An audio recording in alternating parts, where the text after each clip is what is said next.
Bismillahirrahmanirrahim. Assalamu alaikum dear students. Myself Mohammad Said Rehan and you are watching Study with Usaid. Last time बच्चों हमने पढ़ा कि carbohydrates क्या हैं, उनका इंट्रोडक्शन पढ़ा, थोड़ी सी डेफिनेशन पढ़ी, केमिकली देखा कि ये क्या होती है। आज हम देखेंगे major grouping of carbohydrates. Carbohydrates के मेजर ग्रुप्स कौन कौन से हैं? तो बच्चों तीन ग्रुप्स मेजर है, monosaccharides, oligosaccharides and polysaccharides. So we have to start with monosaccharides. So simply monosaccharides के बारे में कहा जाता है कि these are true and simple carbohydrates.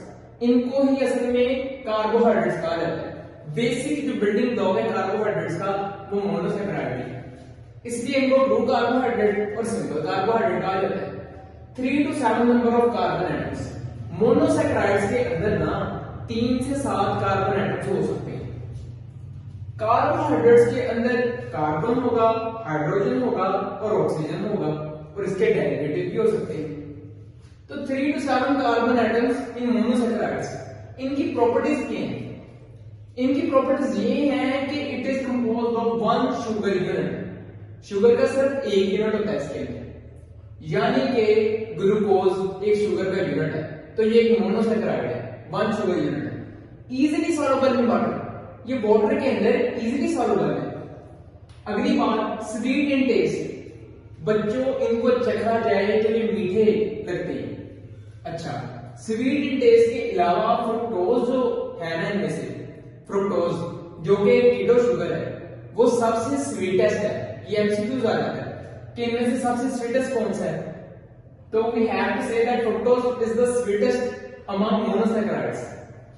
या वो पूछे which of the following is the sweetest among all the carbohydrates, तो फिर भी आंसर फ्रुक्टोज ही आएगा। अच्छा बच्चों, इनका जनरल फॉर्मूला ये है CH2O in bracket N।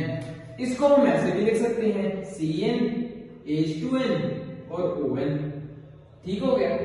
ऐसे भी लिख सकते हैं, ऐसे भी लिख सकते हैं, ये इनका जनरल फॉर्मूला है। कांट बी हाइड्रोलाइज्ड, इनकी हाइड्रोलाइसिस नहीं होती।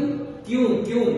क्योंकि ये सिर्फ एक शुगर यूनिट की वजह से, एक शुगर यूनिट टूटता ही नहीं कभी बेटा। अगर तो आप इसमें वाटर ऐड करेंगे ये तो सॉल्युबल होगा। वाटर ऐड करा के अगर कोई बता दे कि मैंने इसकी हाइड्रोलाइसिस करवानी है तो ऐसा पॉसिबल नहीं है, ये नहीं टूटती क्योंकि ये सिंपल फॉर्म है कार्बोहाइड्रेट्स।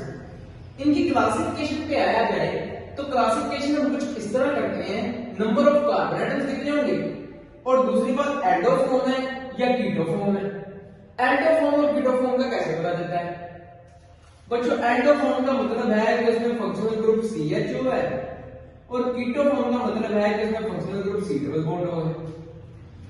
तो नंबर ऑफ कार्बन एटम्स की बुनियाद पे अगर 3 कार्बन एटम हो तो ग्लिसरॉल्डिहाइड 3 फॉस्फेट बनेगा, एंडोफॉर्म है, और 3 ही कार्बन एटम हो और कीटो ग्रुप हो उसमें फंक्शनल ग्रुप तो वो डाइहाइड्रोक्सी एसीटोन फॉस्फेट बनेगा। ग्लिसरॉल्डिहाइड 3 फॉस्फेट और डाइहाइड्रोक्सी एसीटोन फॉस्फेट ये हमने इंटरमीडिएट्स पढ़े थे, यानी कि ये हमने किस रिएक्शन में पढ़े थे? इंटरमीडिएट्स इन ग्लाइकोलाइसिस और केल्विन साइकिल में भी पढ़ा हमने ग्लिसरॉल्डिहाइड 3 फॉस्फेट को। अच्छा, तो बच्चे जो 4 कार्बन होते हैं ना, इनको हम कहते हैं टेट्रोसिस। 3 कार्बन वालों को ट्राइओसिस। 3 केल्विन साइकिल देते थे तो एक ट्राइओस आता था। 4 कार्बन वालों को कहते हैं टेट्रोसिस। टेट्रोसिस रेयर होते हैं नेचर के अंदर, यानी कि नेचर के अंदर टेट्रोसिस बहुत कम होते हैं, तो ये अगर किधर करते हैं? बच्चों टेट्रोसिस जो है ना ये बैक्टीरिया के अंदर कर करते हैं, रेयर होते हैं। एंडोफॉर्म में अगर 4 कार्बन हो टेट्रोस तो ये एल्थ्रोज कहते हैं इसको, और अगर कीटोफॉर्म हो तो उसको एरिथ्रोइडोज कहते हैं। अच्छा, 5 कार्बन के अंदर हमारे पास है राइबोज जो कि आरएनए के अंदर होता है। कीटोफॉर्म के अंदर 5 कार्बन के अंदर हमारे पास रिब्यूलोज बिसफॉस्फेट।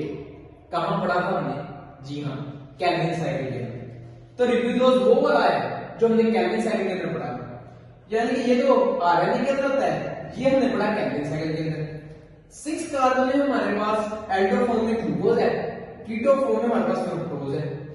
ग्लूकोज और फ्रुक्टोज ये दोनों क्या बनाते हैं? ये आगे पॉलीसैकेराइड्स बनाएंगे और ये एनर्जी सिंथेसिस में भी काम आते हैं, यानी कि ग्लूकोज और क्या हो सकता है, हमारी ब्लड शुगर जो है वो ग्लूकोज है। अच्छा बच्चों, हमारी ब्लड शुगर जो है ना ह्यूमंस की, वो तो ग्लूकोज है, मगर जो इंसेक्ट्स की ब्लड शुगर है ना उसको हम कहते हैं ट्री हेलोस। मतलब कि इंसेक्ट्स की ब्लड शुगर को हम ट्री हेलोस कहते हैं। ये एमसीक्यू है, ट्री हेलोस इसको कहते हैं इंसेक्ट्स की ब्लड शुगर को, और ह्यूमन का बॉडी की ब्लड शुगर को हम कहते हैं ग्लूकोज। फ्रुक्टोज की कीटो फॉर्म है 6 कार्बन। 7 कार्बन में अगर हम देखें तो हमारे पास है ग्लूकोहेप्टोज और सीडोहेप्टिलोज। ग्लूकोहेप्टोज एंडोफॉर्म है, कीटो फॉर्म है सीडोहेप्टिलोज। ये दोनों किधर होते हैं? ये दोनों बैक्टीरिया के अंदर पाए जाते हैं फोटोसिंथेसिस के प्रोसेस के अंदर। अच्छा बच्चों, नीचे हम देखेंगे ग्लिसरॉल्डिहाइड ट्रिफॉस्फेट और डाइहाइड्रोक्सी एसीटोन फॉस्फेट। कैसे पता लगेगा इनका स्ट्रक्चर? जब हम देखेंगे ना तो ग्लिसरॉल्डिहाइड ट्रिफॉस्फेट के अंदर फंक्शनल ग्रुप जो कि एल्डो ग्रुप है CHO, वो सबसे पहले नंबर ऑफ कार्बन एटम पे CHO है, यानी कि ये इसका जो रेड से मार्क किया हुआ है इसका फंक्शनल ग्रुप है। डाइहाइड्रोक्सी एसीटोन फॉस्फेट में दूसरे कार्बन एटम के ऊपर डबल बॉन्ड लगा हुआ है ऑक्सीजन के साथ, यानी कि ये कीटो ग्रुप है या कार्बोनाइल ग्रुप है। कीटो ग्रुप और कार्बोनाइल ग्रुप 2 नंबर कार्बन के ऊपर, यानी कि कीटो फॉर्म्स जितनी भी होंगी उनमें दूसरे कार्बन एटम पे ही या दूसरे कार्बन एटम पे ही कार्बोनाइल ग्रुप होगा, और एल्डो फॉर्म्स जितनी होंगी उनमें पहले नंबर पे ही ये एल्डो ग्रुप होगा। ये बात आपने याद रखनी, यानी कि फ्रुक्टोज के अंदर अगर हम देखेंगे तो दूसरे नंबर पे हमारे पास कार्बोनाइल ग्रुप होगा, मगर हम ग्लूकोज के अंदर देखेंगे तो पहले नंबर पे हमारे पास एल्डो ग्रुप होगा। ये बात याद रखनी, स्ट्रक्चर के ध्यान से याद रखने आपने। और बेटा जी, ग्लूकोज का और फ्रुक्टोज का स्ट्रक्चर आपने बुक से देख के बार बार बनाना है और उसको याद करना है। इससे आगे रिंग स्ट्रक्चर की बात क्या है? रिंग स्ट्रक्चर क्या होता है बच्चों? जब इनको एक्वस मीडियम के अंदर डाला जाए ना, किनको, मोनोसैकेराइड को, तो ये रिंग स्ट्रक्चर बन जाता है। इसका मतलब क्या है? रिंग स्ट्रक्चर क्यों बनता है? क्या ट्रायोसिस भी रिंग स्ट्रक्चर बनाएंगे? नहीं। टेट्रोसिस? नहीं। जिनके 5 कार्बन एटम है या 6 कार्बन एटम है सिर्फ वही रिंग स्ट्रक्चर बनाएंगे। 5 कार्बन और 6 कार्बन वाले सिर्फ रिंग स्ट्रक्चर बनाएंगे। और रिंग स्ट्रक्चर बनेगा कैसे? रिंग स्ट्रक्चर कौन कौन सा हो सकता है? तो बच्चों, एक्वस मीडियम के अंदर आपने फ्रुक्टोज को डाला, फ्रुक्टोज को, या आई कैन से आपने किसी भी 5 कार्बन एटम वाले मोनोसैकेराइड्स को एक्वस मीडियम के अंदर डाला, तो 2 तरह के हमारे पास बन सकते हैं। पहला है फ्यूरानोज। फ्यूरानोज को हम देखते हैं, आपने 5 कार्बन वाला या 6 कार्बन में फ्रुक्टोज कीटो फॉर्म आपने डाल दी पानी के अंदर, एक्वस मीडियम के अंदर, तो ये फ्यूरानोज क्या है? फ्यूरानोज 5 कॉर्नर रिंग है। वो जो एक स्ट्रेट चेन होगी ना फ्रुक्टोज की, वो 5 कॉर्नर रिंग में चेंज हो जाएगी। जैसा कि ये फ्रुक्टोफ्यूरानोज 5 कॉर्नर रिंग में चेंज हो गया। अब कोने तो इसके 5 है, मगर एक बात याद रखनी, 4 कोनों के ऊपर कार्बन है और एक कोने के ऊपर ऑक्सीजन है, यानी कि 5 कॉर्नर के ऊपर 4 पे कार्बन, 1 पे ऑक्सीजन। अच्छा, तो फ्यूरानोज जो रिंग है वो कौन कौन बनाएंगे? 5 कोण वाली रिंग कौन कौन बनाएंगे? ऑल पेंटोजेस, तमाम वो मोनोसैकेराइड्स जिनके अंदर 5 कार्बन एटम है, एंड कीटोहेक्सोजेस, वो वाले हेक्सोज सिर्फ जो कीटो फॉर्म के अंदर है, जैसे फ्रुक्टोज। अच्छा, तो बच्चों ये फ्रुक्टोफ्यूरानोज है। एक बात आपने याद रखनी है कि ये जो ऑक्सीजन है ना, इसका कार्बन नंबर 1 के साथ और कार्बन नंबर 4 के साथ लिंक है, यानी कि ये वाला जो ऑक्सीजन है ये जोड़ रहा है किसको? कार्बन नंबर 1 को और कार्बन नंबर 4 को। रिंग स्ट्रक्चर में एक और बात याद रखनी, ये कार्बन नंबर 1, ये 2, ये 3, 4, 5 एंड 6। बात याद रखने वाली ये है कि हमारे पास जो कार्बन था जिसने क्या किया था, डबल बॉन्ड O बनाया था कीटो फॉर्म में। इधर इस कार्बन से ना, ये कार्बन नंबर 2 है, कार्बन नंबर 2, कार्बन नंबर 3 और 4 नंबर अगर फ्रुक्टोज हो तो कार्बन नंबर 4, यानी कि कार्बन नंबर 4 1 2 3 और 4 नंबर कार्बन के ऊपर ना हाइड्रोक्सी ग्रुप आपने नीचे नहीं बनाना, 4 नंबर कार्बन के ऊपर आपने हाइड्रोक्सी ग्रुप ऊपर बनाना, हाइड्रोक्सी ग्रुप ऊपर बनाना 4 नंबर कार्बन के ऊपर। इसी तरह ही अगर मैं इसको, ये जो OH नीचे लगा हुआ है, मैं ऐसे करता हूं जी, OH को ऊपर ले जाता हूं और इधर CH2OH को नीचे ले आता हूं। इससे क्या होगा बच्चों, इससे हमारा पूरा स्ट्रक्चर चेंज हो गया। यानी कि पहले ये अल्फा फ्रुक्टोफ्यूरानोज था, अब ये बीटा फ्रुक्टोफ्यूरानोज हो गया, बीटा फ्रुक्टोज हो गया। फॉर एग्जाम्पल मैंने कहा कि बीटा फ्रुक्टोज हो गया।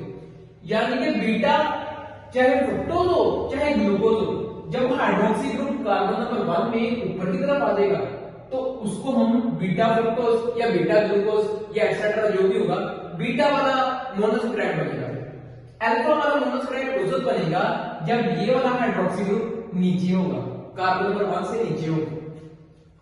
और तीसरी बात कि जो कार्बन नंबर 4 है, यानी कि कीटो ग्रुप से तीसरे नंबर वाला कार्बन, अगर हम कीटो ग्रुप से काउंट करें तो इसके ऊपर हाइड्रोक्सी ग्रुप अंदर होगा रिंग के अंदर, और H जो है हाइड्रोजन को बाद को होगा।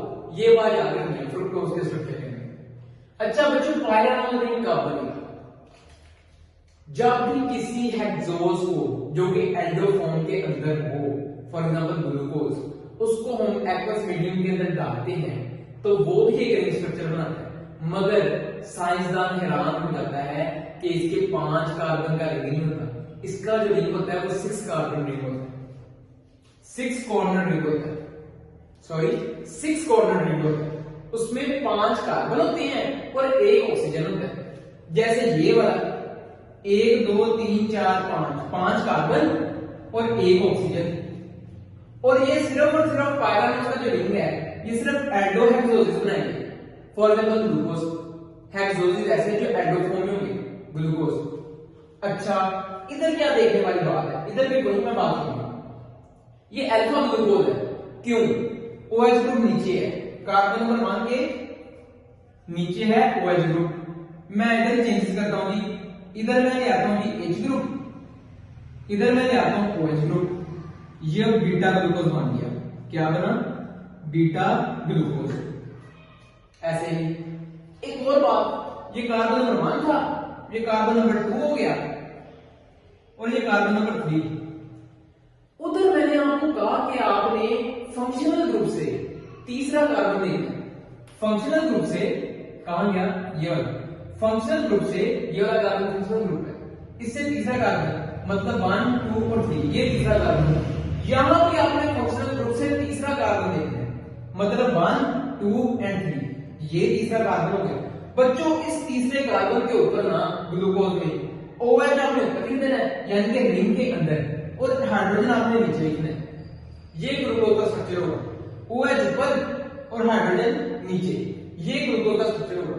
क्या कहा, मैं दोबारा बताता हूं। फंक्शनल ग्रुप से आपने देखना है, फंक्शनल ग्रुप से, जैसे ये इधर ये वाला फंक्शनल ग्रुप था और फ्रुक्टोफ्यूरानोल में ये वाला कार्बन मतलब कार्बन नंबर 2 फंक्शनल ग्रुप था। तो क्या क्या हमने वहां से तीसरे कार्बन को हमने देखा और उसके साथ जो हाइड्रोक्सिल ग्रुप अटैच था उसको रिंग के अंदर डाल दिया, फिर फ्रुक्टोज बना। इसी तरह ही अगर मैंने ग्लूकोज से मैनोज बनाना है तो फिर मुझे क्या करना पड़ेगा? ग्लूकोज से मैनोज में दूसरे और तीसरे कार्बन के ऊपर चेंजेस करनी पड़ेगी। तीसरे कार्बन के ऊपर तो चेंजेस है, हाइड्रोक्सिल ग्रुप रिंग के अंदर है, यानी कि अगर मैंने मैनोज बनाना है तो मैं हाइड्रोक्सिल ग्रुप को रिंग के अंदर ले आऊंगा। कौन सा हाइड्रोक्सिल ग्रुप को? 2 नंबर ऑफ कार्बन के ऊपर जो हाइड्रोक्सिल ग्रुप है। ऐसे ये मैनोज बन गया। कौन सा मैनोज? बीटा मैनोज, क्योंकि OH ऊपर है कार्बन से तो बीटा मैनोज। अगर मैंने इसी ही मैनोज को ग्लैक्टोज के अंदर चेंज करना है, फिर मैं क्या चेंज करूंगा? अच्छा बच्चों, इसी मैनोज को ग्लैक्टोज के अंदर चेंज करने के लिए मैं पिछली तो तरकीब वापस ले आता हूं, यानी कि ग्लूकोज वापस बन गया मेरे पास। ग्लूकोज से अगर मैंने ग्लैक्टोज बनाना है तो नंबर 3 के ऊपर जो पहली चेंज है हाइड्रोक्सिल ग्रुप रिंग के अंदर, और नंबर 4 कार्बन के ऊपर, नंबर 4 कार्बन के ऊपर अगर मैंने हाइड्रोक्सिल ग्रुप ऊपर ले आया ऐसे और हाइड्रोजन को नीचे ले आया तो ये क्या हो गया? ये ग्लैक्टोज हो गया। कौन सा ग्लैक्टोज? बीटा ग्लैक्टोज, क्योंकि जो हाइड्रोक्सिल ग्रुप है वो कार्बन नंबर 1 से ऊपर है। अच्छा तो बच्चों ये 2-3 दफा आपने ड्रा कर देना स्ट्रक्चर, इसके बारे में भी एमसीक्यू आ सकते हैं कि ग्लूकोज से मैनोज कैसे चेंज होने, मैंने आपको बता दिया दूसरे और तीसरे पे चेंजेस करने। यानी कि अगर मेरे पास ग्लूकोज है तो मैंने मेनोज बनाने के लिए सिर्फ दूसरे कार्बन एटम के ऊपर चेंजेस करनी है, हाइड्रोक्सिल ग्रुप को रिंग के अंदर लेना है। अगर ग्लूकोज से ग्लाइकोज बनाना है तो चौथे कार्बन के ऊपर चेंजेस करनी पड़ेगी मुझे, और मुझे हाइड्रोक्सिल ग्रुप ऊपर लेके जाना पड़ेगा, हाइड्रोजन ग्रुप नीचे लेके जाना पड़ेगा। अच्छा, पीटीबी कहती है for 10 gram synthesis of glucose 770.6 kilo calorie of solar energy is required या इज नीडेड। इसका मतलब है कि हमारे पास अगर 1 ग्राम ग्लूकोज है उसकी सिंथेसिस के लिए 71.76 किलो कैलोरी एनर्जी रिक्वायर्ड है। कैसे? इधर से एक डॉट इधर ले आए 1 ग्राम हो गया, तो इधर से भी ये वाला डॉट है 770.6 वाला, उसको मैंने इधर ले आया तो ये 71.76 किलो कैलोरी आ गई। ऐसे ही वो छेड़छाड़ करके एमसीक्यू देता रहता है। अच्छा बच्चों, दूसरी बात कि ह्यूमन बॉडी जो ब्लड होता है उसके अंदर ग्लूकोज की जो परसेंटेज होती है वो होती है 0.08%, और इंसेक्ट्स के अंदर जो ग्लूकोज जो मोनोसैकेराइड होगा उनकी जो ब्लड शुगर होगी वो होगी ट्रीएलोज, जो मैंने इधर मेंशन की है। उसके बाद ग्लूकोज जो है वो फिग्स के अंदर यानी कि इंजीर के अंदर, उसके अलावा डेट्स के अंदर यानी कि खजूरें, और ग्रेप्स अंगूरों के अंदर पाई जाती है क्या? ग्लूकोज। इन 3 चीजों के अंदर पाया जाता है। अच्छा बच्चों, ये हो गया मोनोसैकेराइड्स। अब हम बात करेंगे ओलिगोसैकेराइड्स की। ओलिगोसैकेराइड्स में बेसिकली डाइसैकेराइड्स और ट्राइसैकेराइड्स आते हैं। ओलिगोसैकेराइड्स के बारे में कहता है कि कॉम्प्लेक्स शुगर, यानी कि सिंपल नहीं, कॉम्प्लेक्स शुगर। प्रॉपर्टीज में बात की जाए तो कहता है कि it is composed of 2 to 10 sugar units और 2 to 10 मोनोसैकेराइड्स, यानी कि 2 से लेकर 10 तक मोनोसैकेराइड्स के बने होते हैं। 2 ग्लूकोज आपस में मिल गए, ओलिगोसैकेराइड बन गया। 2 फ्रुक्टोज आपस में मिल गए, या 2 कोई भी मोनोसैकेराइड 2 से लेकर 10 तक कोई भी मोनोसैकेराइड आपस में मिले तो ओलिगोसैकेराइड बन गया। अच्छा, लेस स्वीट है, इनका जो टेस्ट है ना वो लेस बिटर होता है as compare to monosaccharides. Number 3, they are sparingly soluble in water, less soluble होते हैं as compare to monosaccharides. Sparingly soluble का मतलब है कि बहुत कम सॉल्युबल होते हैं वाटर के अंदर। चौथी बात है कैन बी हाइड्रोलाइज्ड, वाटर के एडिशन से अगर आप इनको तोड़ना चाहें तो आप इनको तोड़ सकते हैं इनटू मोनोसैकेराइड्स। ओलिगोसैकेराइड जब भी हाइड्रोलाइसिस करेंगे ना ये मोनोसैकेराइड्स ही देंगे। अच्छा बच्चों, CnH2O इन ब्रैकेट N-1 ये जनरल फॉर्मूला है किसका? डाइसैकेराइड्स का, ये याद रखना है। और ये बच्चे से गलती करते हैं N-1, क्योंकि जब N-1 क्यों आया? N-1 इसलिए आया कि जब 2 मोनोसैकेराइड्स मिले हैं ना तो वाटर उधर से रिलीज हो जाता है, इसलिए N-1 आया। फॉर एग्जांपल मेरे पास, मैं आपको इधर से एग्जांपल देता हूं। क्या एग्जांपल देता हूं कि मेरे पास ग्लूकोज का जो फार्मूला है, फॉर एग्जांपल मैं कहता हूं मेरे पास 2 ग्लूकोज मिल गए C6H12O6 और C6H12H12O6। ये दोनों मिले तो बच्चे कहेंगे कि फार्मूला होना चाहिए C12H24O12, पर ऐसा नहीं होता। क्यों? क्योंकि जब ये दोनों मिलते हैं तो एक वाटर रिलीज हो जाता है, एक H2O रिलीज हो जाता है।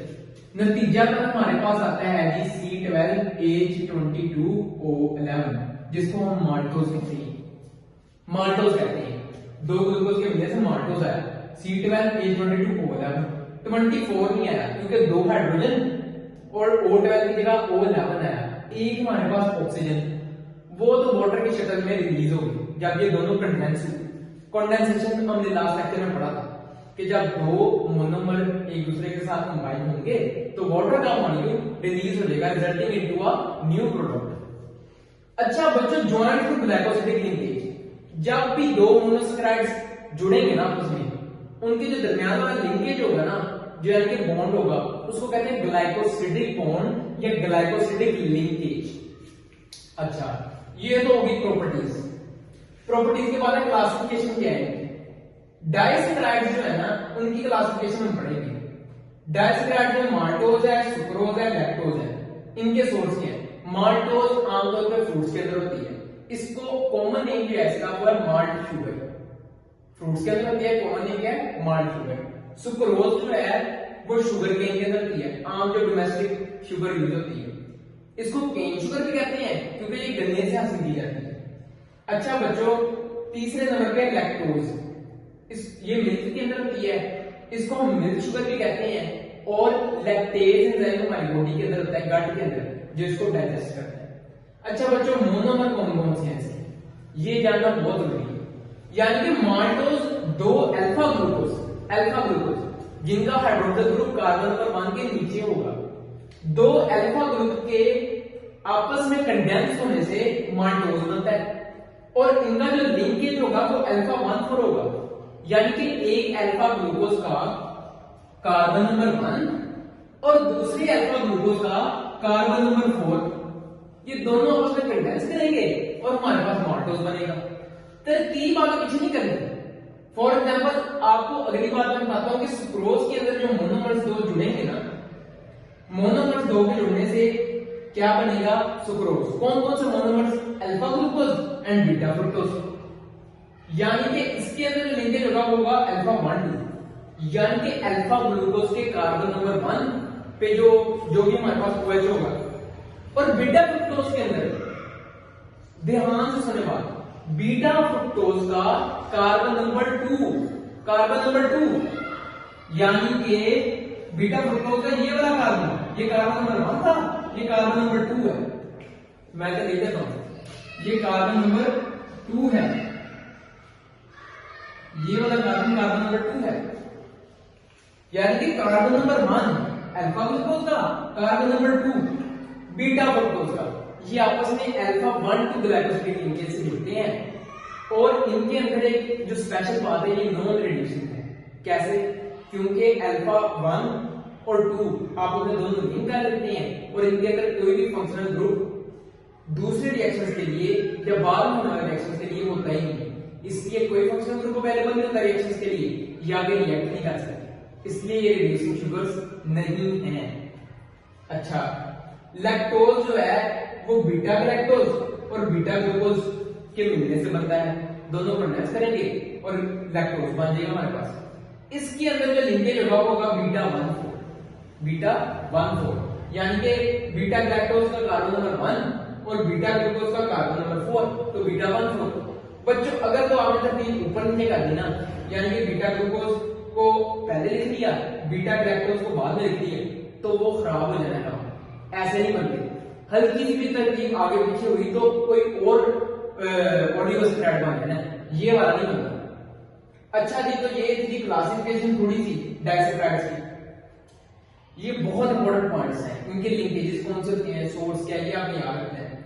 अब बात है रिड्यूसिंग शुगर्स कौन सी हैं और नॉन रिड्यूसिंग शुगर्स कौन सी हैं। बच्चों रिड्यूसिंग शुगर्स वो हुई जो अपने आप को रिड्यूस करवाएंगी, बाय टेकिंग इलेक्ट्रॉन्स और by the addition of hydrogen atoms और by removal of oxygen atom और by the removal of oxygen atoms. Non reducing sugars की बात की जाए तो इनके अंदर फंक्शनल ग्रुप नहीं अवेलेबल होता। इसके मुकाबले में जो हमारे पास रिड्यूसिंग शुगर्स है उनके अंदर फंक्शनल ग्रुप होता है, इसलिए ये फर्दर रिएक्ट कर सकती है। Non reducing sugars further react नहीं करती क्योंकि कोई भी फंक्शनल ग्रुप अवेलेबल ही नहीं होता। जैसे कि सुक्रोज अल्फा 1,2 है, तो यानी कि पहले नंबर ऑफ कार्बन का भी जो फंक्शनल ग्रुप था वो ऑक्युपाई हो गया, और जो दूसरा नंबर ऑफ कार्बन था फ्रुक्टोज के अंदर, बीटा फ्रुक्टोज के अंदर कीटो ग्रुप, वो भी ऑक्युपाई हो गया, उन दोनों का रिएक्शन हो गया, कोई फंक्शनल ग्रुप अवेलेबल नहीं, तो रिएक्शन नहीं हो सकता। अच्छा, रिड्यूसिंग जो है ना शुगर्स, दे गिव बेनेडिक्ट और फेरिंग सॉल्यूशन टेस्ट। बेनेडिक्ट और फेरिंग सॉल्यूशन टेस्ट केमिस्ट्री के चैप्टर नंबर 12 में आप पढ़ते हैं, जिसके अंदर Cu2 और रिलीज होता है। और फेरिंग और बेनेडिक्ट टेस्ट का मतलब ये है कि जो कंपाउंड है हमारे पास वो रिड्यूस हो सकता है, फर्दर रिड्यूस हो सकता है, मगर नॉन रिड्यूसिंग शुगर्स ऐसे कोई टेस्ट नहीं देते। Reducing sugars act as reducing agent. Reducing agent का मतलब खुद रिड्यूस हो सकते हैं और दूसरों को ऑक्सीडाइज कर सकते हैं, ये ऐसी कोई भी चीज नहीं शो करते। लास्ट पॉइंट, मोनोसैकराइड्स, जितने भी मोनोसैकराइड्स हैं, lactose and maltose, monosaccharides, lactose and maltose, they are reducing sugars because their functional groups are available for reaction. But on the other hand, non-reducing sugars, sucrose and all polysaccharides, they cannot reduce because they have no functional groups available for further reaction. अच्छा बच्चों, ये oligosaccharides हमारा complete हो गया. Last one is polysaccharides. Polysaccharide is the most complex form of carbohydrates. Most complex. इनके अंदर more than 10 monosaccharides होते हैं. It means they are composed of more than 10 monosaccharide units और more than 10 sugar units. They are tasteless. They have no taste. They are insoluble in water and some are highly insoluble. They cannot get soluble into water. Water के अंदर soluble नहीं है. अगली बात, इनका general formula CxH2O. They can be hydrolyzed. इनकी दो तरह की हाइड्रोलिसिस होती है. एक तो इनिशियल हाइड्रोलिसिस भी हो सकती है या कंप्लीट हाइड्रोलिसिस भी हो सकती है. यानी कि जब ये हाइड्रोलाइज होंगे ये मोनोसैकेराइड दे भी सकते हैं या मोनोसैकेराइड के अलावा ये डाइसैकेराइड भी दे सकते हैं, क्योंकि मोर देन 10 शुगर यूनिट्स के बने होते हैं. इसलिए तो हाइड्रोलिसिस डिपेंड करती है इनिशियल होगी या फाइनल होगी. उसके अलावा इनको हम दो कैटेगरीज में डिफाइन करते हैं. First one is homopolysaccharide and the other one is heteropolysaccharide. Homopolysaccharide का मतलब है कि ये सिंगल मोनोसैकेराइड जो है ना, एक ही तरह के मोनोसैकेराइड आपस में जुड़ी जा रही हैं और उससे हमारे पास एक पॉलीसैकेराइड बन गया, उसको होमोपॉलीसैकेराइड कहते हैं.